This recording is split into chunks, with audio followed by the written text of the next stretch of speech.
lot of movement back and forth between the bench and the huddle, and I would think Keevan Jenkins' absence might have something to do with that.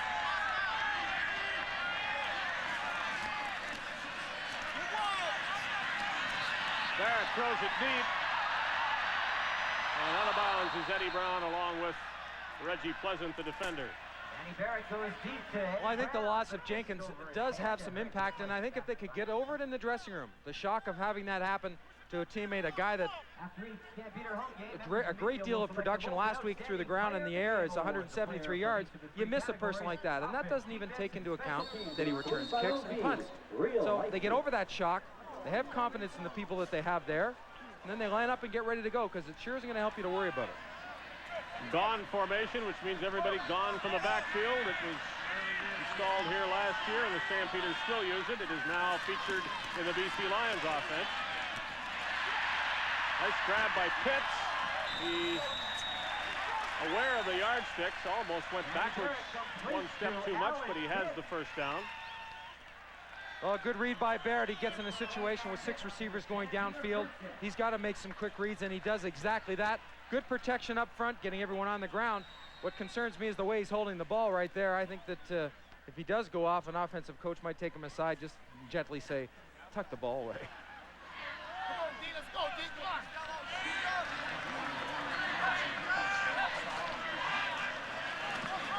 Hand off to McVeigh, and he's wrapped up by Brian Bellway for a loss. Bellway's been around, and now is a Toronto Argo, and happy about it on that play. A loss of 2 yards on the play. Don Matthews likes to put pressure, and he's got some people on that defense that have the ability, right from that front 4 or front 7, including the linebackers, right into the defensive secondary. But it's all a matter of timing. And I don't quite think the timing's right yet to open the can and bring everybody. Again, they're all gone. 3 receivers to each side. Barrett to Pitts. No blocking. He had 1 man to beat him. Did he beat him? Whoa! Alan Pitts then lost the ball. And the Argo bounce works for Calgary. If you know what I mean. It's a long time since I've heard anyone say the Argo bounce. Well, everyone's out. Here comes the pressure. The ball's gone in no time. And there's that ball out there again. We talked about being able to put it away. You can have great hands and sticky gloves, but you've got to have it against your chest. And as fortune would have it, it ends up back in the hands of Alan Pitts. Well, not only one good bounce that Marshall Toner almost got, but the second one back to Pitts. First down from the 15.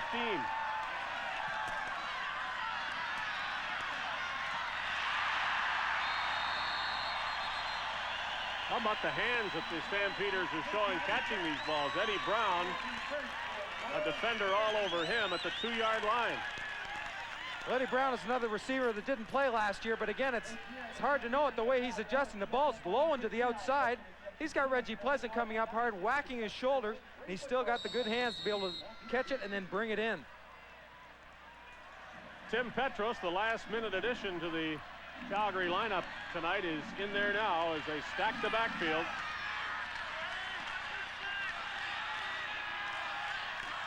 And given to McVeigh, and he's near the goal line, at the goal line, and over the goal line for a touchdown.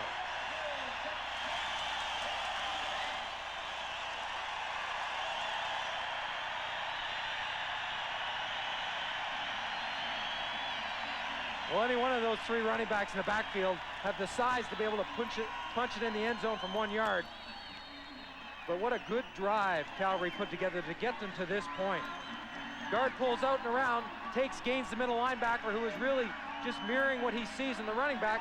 That block by Doug Davies allowed McVeigh to get in the end zone. McLaughlin converts the touchdown. The Stampeders are back on top by 7.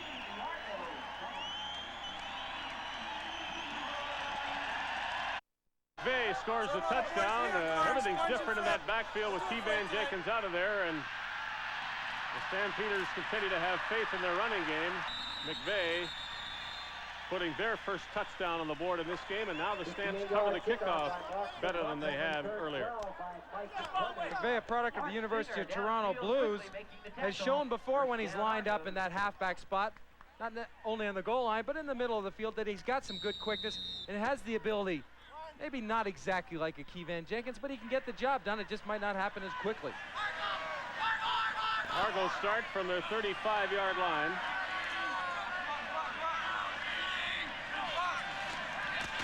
Clemens, and they're waiting for him this time. Mitchell Price is anyway. Well, that's a situation where the Argos are pulling a lineman, and they're going to replace that lineman with a back. And they have to have someone go into that area and fill where the offensive lineman's coming out. And Mitchell Price just does a great job of reading.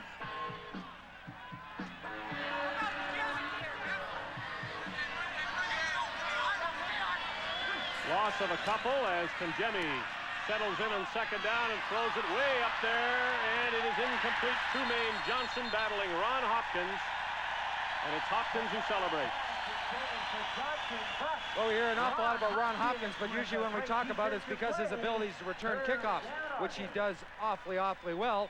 But out in that corner can be a lonely job, and he does a good job out there. And in this case, a very good job staying inside Trumaine Johnson and being there when the ball came down.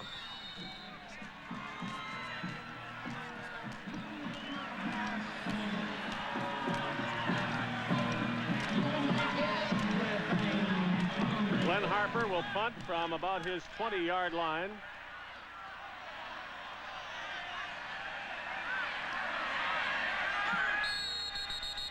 And it looks as though the Argos have taken too much time.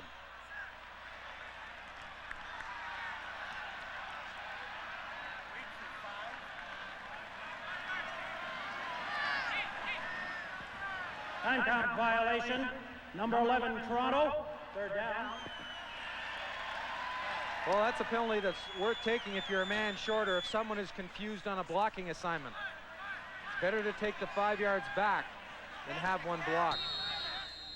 But if it's simply because no one's hustling and getting lined up and ready to go, that kind of penalty will drive people crazy. The snap almost over Harper's head. Crawford inside his 40. He might go all the way. Harper chasing him and not getting him, and that's it. Derek Crawford, 6 points.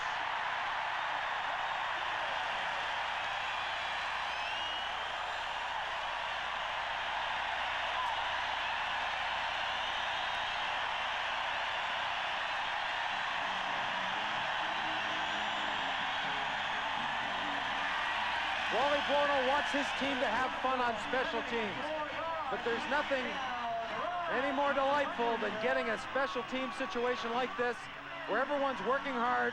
Watch the Stampeders work. Petros there. They go the other way. There's a bit of a block there. Good block on Hansen allows Crawford to come back inside. Nice job of switching hands with the ball. And it's tucked away this time until he gets to about the 10. And I think it's fair that he can celebrate.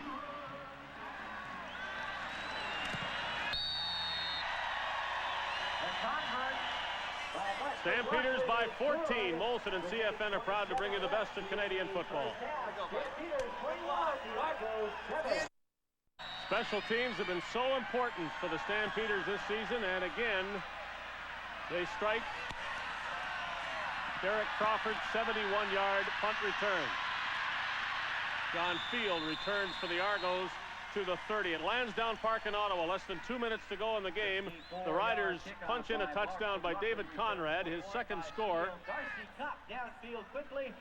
And the convert puts the Riders within 2 points. A minute and a half or less remaining, and Ottawa has the ball back near midfield. We'll keep you posted.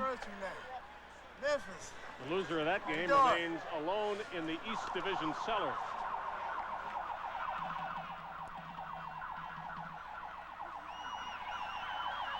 Alan Pitts receiving some attention on the field. And Dave, you asked Wally Bono an interesting question.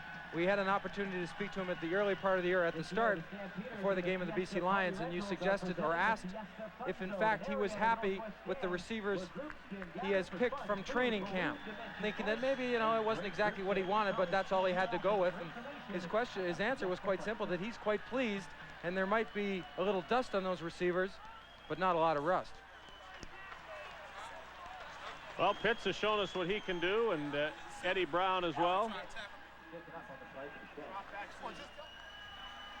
Our last game, it seems like only a couple of nights ago, Stuart Hill of the Edmonton Eskimos for 5 sacks against the Saskatchewan Roughriders as Edmonton piled up 57 points, the highest one-team total in the league this season.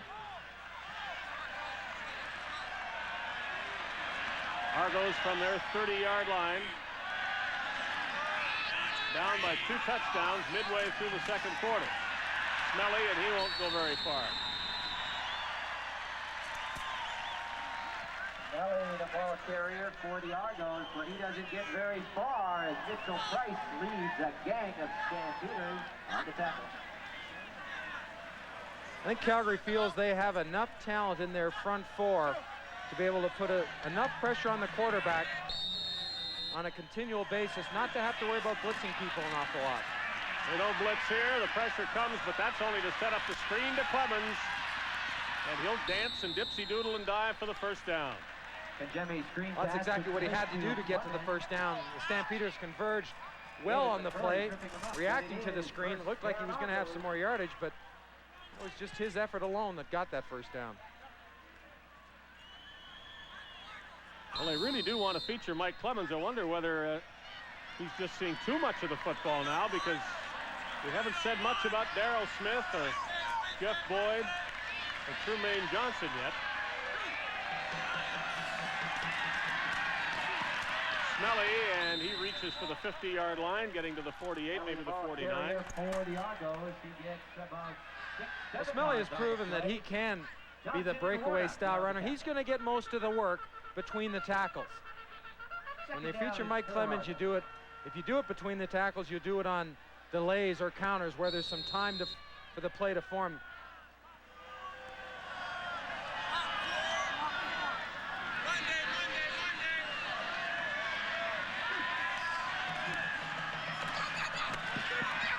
Ball is dropped, and it is incomplete. No catch by Boyd. I still like the way Kangemi has been directing the offense. That can't be blamed on him. Everything was right. They had the situation on the short side of the field, man coverage, and the ball was in there. But it has to be caught. And those are the little things that, when you start to drive the football, drive you nuts, not only as a coach, but as a player. The last time Harper punted, he wound up trying to tackle Derek Crawford on the punt return, and it was a touchdown. Crawford is not back this time. And it is blocked. And the Stampeders have the ball in good field position, and maybe that's why Crawford wasn't back, because that's exactly what they were trying to do. Block the punt.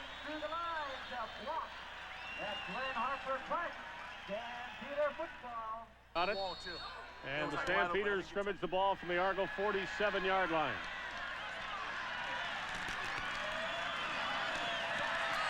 Too high for Alan Pitts, covered by Ed Berry.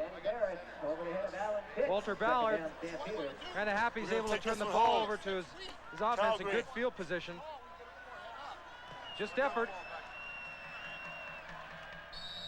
Right there. It's rare to see a big man like that come outside. Usually they try to use his size to bust the up front wedge, but he came from the outside. Dean Dorsey missed a field goal. With a few seconds remaining, Ottawa had to settle for 1 point, and Hamilton gets the 2 points in the standings. Ticats beat the Riders. Derek Crawford back in the game and contributing on offense. Once again, we're seeing Danny Barrett making the right choice downfield, getting situations with the receivers and the defensive backs, just simply stopping in front of Reggie Pleasant. Funny how things work out. If Kevan Jenkins plays in this game, Derek Crawford basically doesn't. He's the designated That's import right. otherwise. And because of Jenkins' absence, Crawford is getting a lot of work. 4 catches, plus his punt return touchdown, which he'd have been able to do anyway. Andy McVeigh is greeted. Andy McVeigh hitting the backfield by Harold Hallman. This is when that defense of the Argos has to tighten up.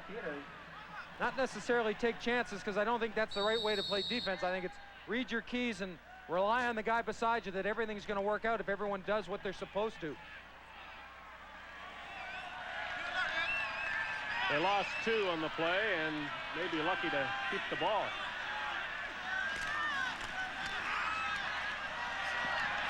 Barrett has not run yet and does for his life this time. Chris Gaines falls on top. Danny Barrett That's gets what you the help ball us get Kent himself. He inside. picks Now up Kenny's maybe a late. yard on At the least he's play. got to It go is further to third get Kenny. down. Right. Stampeders. Okay. Well, no one should know better about linebacking than head coach Wally Buono. He was a good one for the Montreal Alouettes for a number of years. He'll pull out the headset for a bit and spend some time with them. He works with the defense, and he's a knowledgeable guy. He's a player that became a student of the game, and I think that's why he's going to have success as a coach. Mark McLaughlin made 2 field goals to open the scoring in this game. This from 36 yards out is also good. And the Calgary lead is extended to 24-7.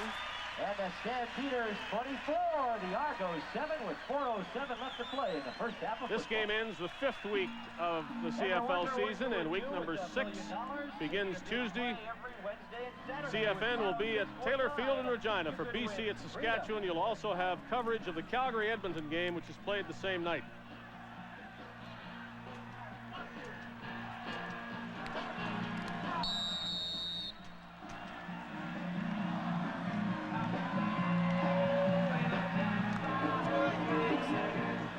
Well, the Argos were tied with the Stampeders earlier in this second quarter at 7, and they have seen the Stamps reel off 17 straight points. Kajemi still has it. Screen to Smelly. Long striding fullback goes out at the 50-yard line.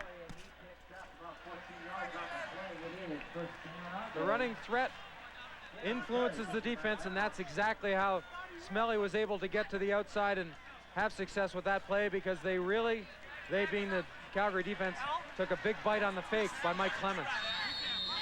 A lot of work for the backs in this Argo offense. Smelly and Clemens. As yet, Darryl Smith not a factor, and he is the league's leading receiver. One more time, Michael Clemens. Now, you might think somebody as small as Clemens would not react well to all this work, but the feeling is that he gets better the more he does have the ball.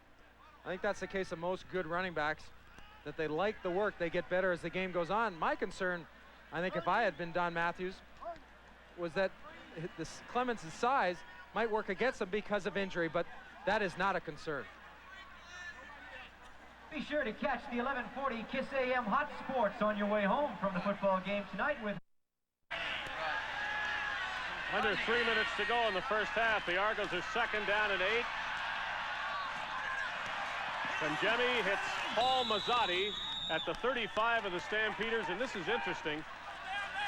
That's his 8th completion of the game. 6 of them have been to running backs, Smelly and Clemens, and 2 to receivers, but not the receivers you think of. Andrew Murray has 1, and now Paul Mazzotti has 1. So Darryl Smith, Jeff Boyd, and Trumaine Johnson, the so-called dangerous part of the Toronto pass attack, not a catch. There's Smith's first one, and he gets it to the 5. Interesting situation. Smith makes a great catch, goes after the ball, as he always does and is known to do.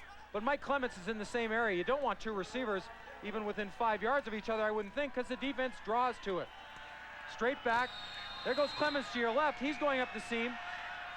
Same with Darryl Smith. Well, Clemens knew enough not to get in the way.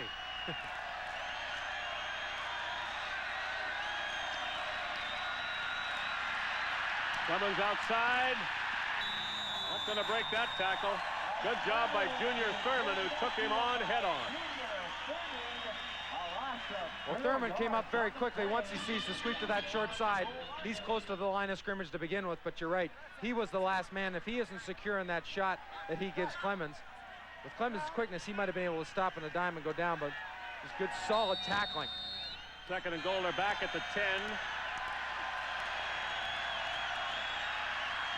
Over the middle, Joe Clausey is the middle linebacker, and he intercepts.